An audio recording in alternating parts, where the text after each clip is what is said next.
मेरा क्वेश्चन तो ये है कि क्या is it too late in India कि अगर ये परस्यू करें इस केस को इंडिया में?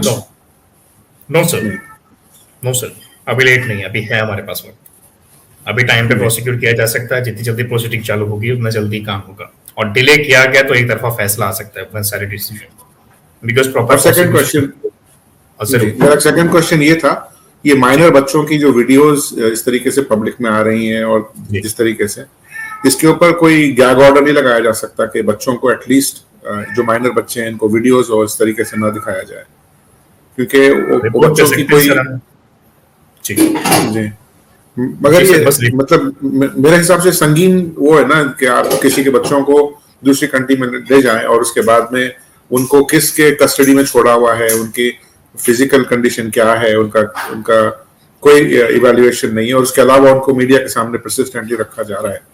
तो आई थिंक कुछ चीजें हैदर साहब को इंडिया जाने की जरूरत नहीं है, मेरे ख्याल से प्रॉक्सी के थ्रू कर सकते हैं, फिलहाल के लिए नहीं है। जी बस मेरे दो क्वेश्चन। जी सही साहब, मैं आपको जवाब देता हूँ। पहली बात, बिल्कुल अभी देरी नहीं हुई है, अभी भी वक्त है, अभी भी मौका है।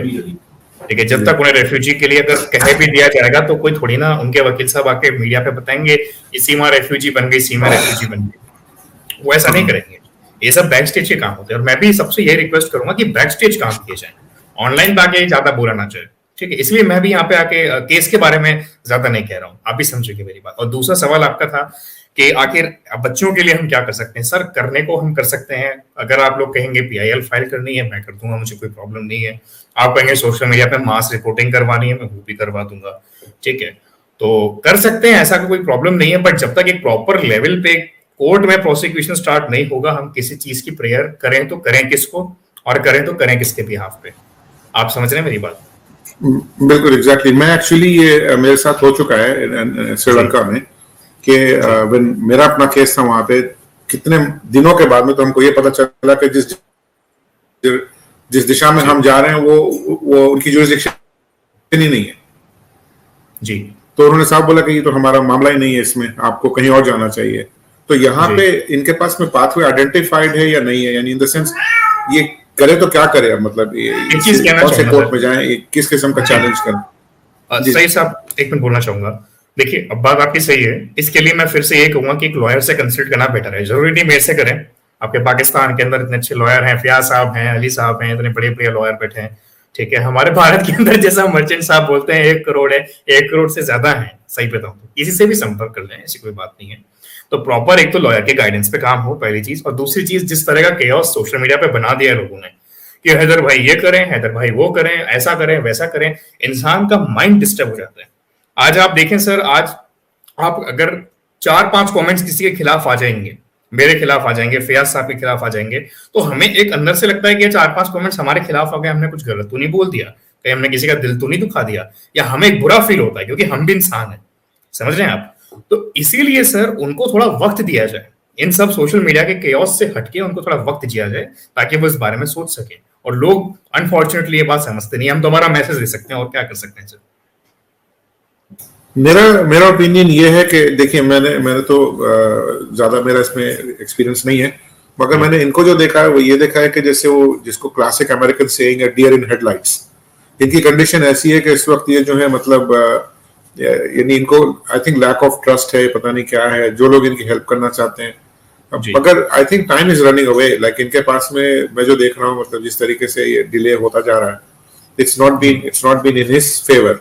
वहां पे PR कैंपेन आप देखिए कितना स्ट्रांग चल रहा है, यानी वो, और इनको 2 फाइट करनी है ना, एक तो पब्लिक सेंटीमेंट से फाइट करना है, एक तो लीगल फाइट करना है। पब्लिक सेंटीमेंट की तो फाइट हार चुके हैं, बिकॉज इन द सेंस ना तो इन्होंने मतलब उसको प्रॉपरली यूज किया ना कुछ। अब इनके पास रह गया एक लीगल एवेन्यू। अब लीगल एवेन्यू में भी लिमिटेशन इनके पास में है।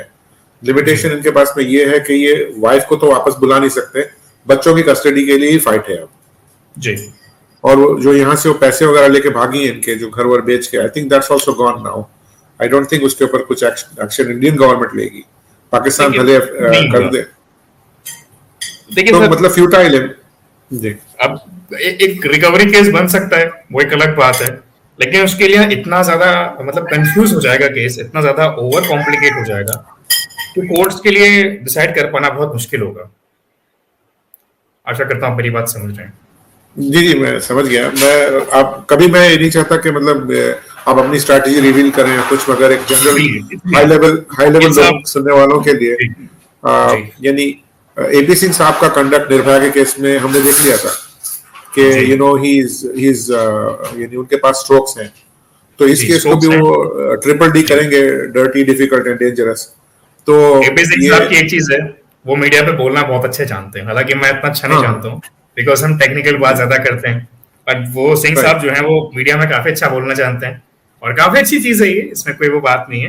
लेकिन नहीं ये चीज तो मगर है सर जी, इसीलिए निर्भया के अब हम केस में यहाँ पे आएंगे तो तो मैं, टेक्निकल बात ही एक बार करेंगे। अब सॉरी, मैं आपकी बीच बिल्कुल बात के ठीक है। बीच में डाल रहा हूँ। नहीं जी, नहीं, आप कीजिए। मैं जी, अपना जी, जी, पॉइंट ऑफ व्यू रख रहा था कि देखिए, मतलब एक वकील का काम है अपने क्लाइंट को डिफेंड करे as best to his ability, लेकिन आई थिंक वो करते हुए भी उनका एक फर्ज है कि वो ट्रूथ के साथ में अलाइन करें अपने आप को। यानी यू जी, शुड बी ऑन द आपकी जो एक लिटमस टेस्ट होनी चाहिए वो ये कि क्या मैं, am I giving cause to justice या इनजस्टिस। निर्भया के केस में इन्होंने सरासर इनजस्टिस करी वो बूढ़ी माँ के साथ में। लाइक आई जी, मीन, जिस तरीके से इन्होंने उस केस को ड्रैग ऑन किया, और इतना ब्रूटल केस था वो। इस जी, केस में भी इनका कंडक्ट कुछ मुझे समझ में नहीं आता कि वो घरों में जाके बैठ जाना और इस तरीके से और तमाम चीजें, मामा बन मीडिया जाना ट्रायल चला बच्चों रहे थे के, सर, और ये पीआर एग्जैक्टली। तो कैंपेन। मैं आपसे मतलब, क्योंकि आपकी स्ट्रैटेजी नहीं पूछूंगा, लेकिन एक जनरली, क्योंकि आप सुप्रीम कोर्ट के आपके पास में अंडर द बेल्ट आपका एक्सपीरियंस है, तो जी, मेरा क्वेश्चन ये है कि डू यू थिंक इसमें यानी do you think this is going to be a series of cases, यानी ये ओपन एंड शट नहीं है, यानी जस्ट एक हाई लेवल, यानी जैसे हमने दुआ का केस देखा था बच्ची का, कि एक कोर्ट से निकल के दूसरे में, दूसरे से तीसरे में, तो एक फॉरेनर, क्योंकि मैं एक फॉरेनर होकर केस फाइट किया था, तो उसमें लिमिटेशन रिसोर्सेज की आती है कि आप वीजा आपके पास रन आउट हो जाता है, आप रह नहीं सकते इतनी दिन कहीं कंट्री में, और आपको फिर यानी नॉन स्टॉप शटलिंग करनी होती है। तो डू यू रियली थिंक कि ये केस बच्चों की कस्टडी का ये ओपन एंड शट है, या ये फिर मतलब डिस्ट्रिक्ट कोर्ट से फिर वो कोर्ट, फिर वहां से वहां, इस तरीके से लिंक अराउंड होगा, without it's more giving your strategy? जी, मैं रिवील नहीं कर रहा हूँ strategy, it's more complicated than you think.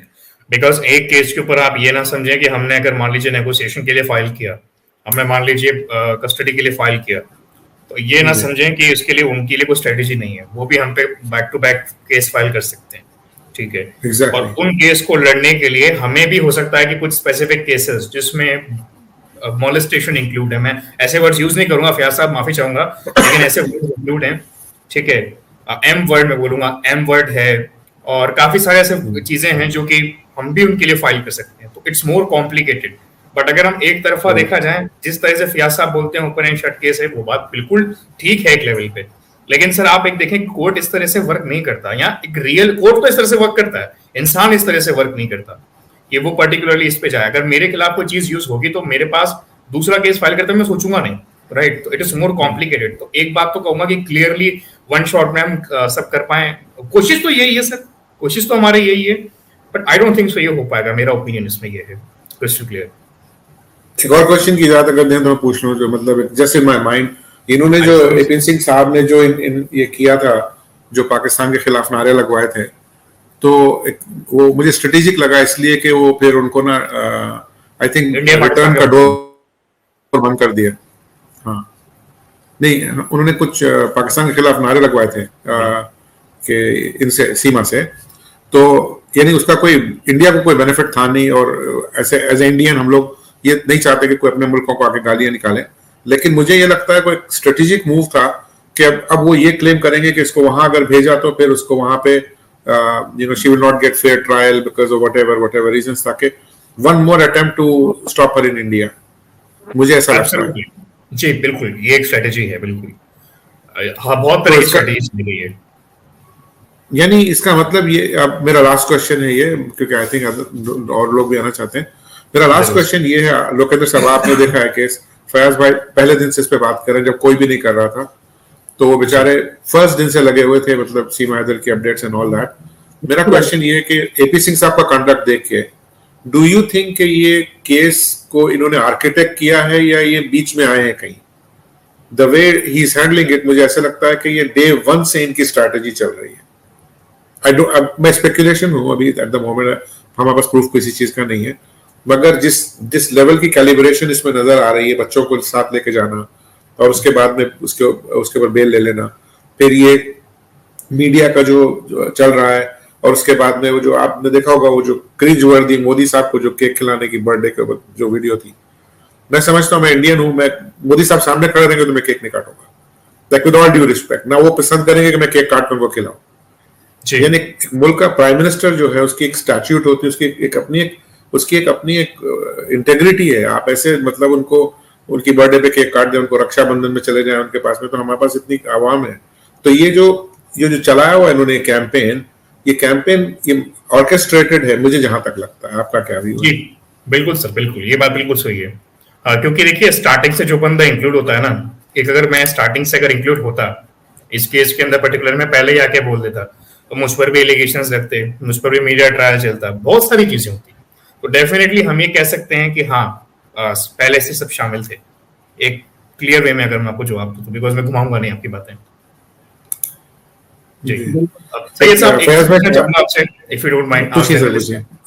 जी मैं नहीं हूँ, मैं जर्नलिस्ट नहीं हूँ बिल्कुल भी। मैं नहीं, एक्चुअली जर्नलिस्ट सवाल है यार आपके। नहीं, देखिए, मैं एक्चुअली यहाँ जी पे फयाज भाई के साथ में, it's been now almost close to 2 years, मैं ऐसे ही, वो बच्ची जो दुआ जहरा थी उसका केस था, तो जी it was just upsetting us all of us कि यानी एक बच्ची घर से किडनैप हो जाए 13 साल की, और जी उसको मतलब, तो we started doing the streaming, यानी फयाज भाई के साथ में काफी अरसा हम लोगों ने, और डॉक्टर शुजा साहब के साथ में स्ट्रीमिंग पे हमने काम किया। तो लाइक आई मीन, मैं एनालिसिस करता था कि where is this going, like मेरे अपने तौर पे। मैं जर्नलिस्ट नहीं हूँ एक्चुअली, सवाल काफी अच्छे थे आपके। और इनफैक्ट मुझे बड़ा इशू रहता है, जो देखिए, मैं एज अ पर्सन, मेरी सिर्फ कोशिश ये है कि यानी हम अपनी सोसाइटी में जितना गंद कम कर सकें करें, यानी एनिमल राइट्स के ऊपर, एनवायरनमेंट के ऊपर, और बच्चों जी के राइट्स के ऊपर, यानी अगर हम कुछ कर नहीं सकते, एटलीस्ट बात तो कर सकते हैं। जो सैयद साहब यहाँ पे कह रहे थे सर, बिल्कुल मैं इस बात से एग्री करूंगा। एंड अल्टीमेटली बिल्कुल यही होना चाहिए। आई मीन आज जिस तरह से इन्होंने अपनी वॉइस रेस की है, मेरी सबसे अपील यही है कि आप सब भी अपनी वॉइस रेस करें, तो जैसे सैयद साहब ने रेस करी इस तरह से करें, जिसमें कोई पर्सनल हेटरेट नहीं है, जो कि सिर्फ मुद्दे पे बात करते हैं और डेफिनेटली सिर्फ लॉजिकल बात करते हैं, जैसे फियाज साहब बोलते हैं, logical and meaningful. Right sir.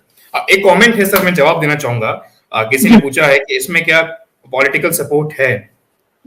Oh my God, ये तो बड़ा खतरनाक सवाल पूछ लिया यार। जी है, रिलीजन कार्ड खेला गया है। मीडिया सपोर्ट, मीडिया को सिर्फ पैसे से मतलब है, ठीक है। आज वो हैं, कल को कोई और आएगा, वो उनके पीछे भागेंगे। मीडिया को सिर्फ पैसे से मतलब है, वो पीआर कैंपेन्स चल रहे हैं उनके।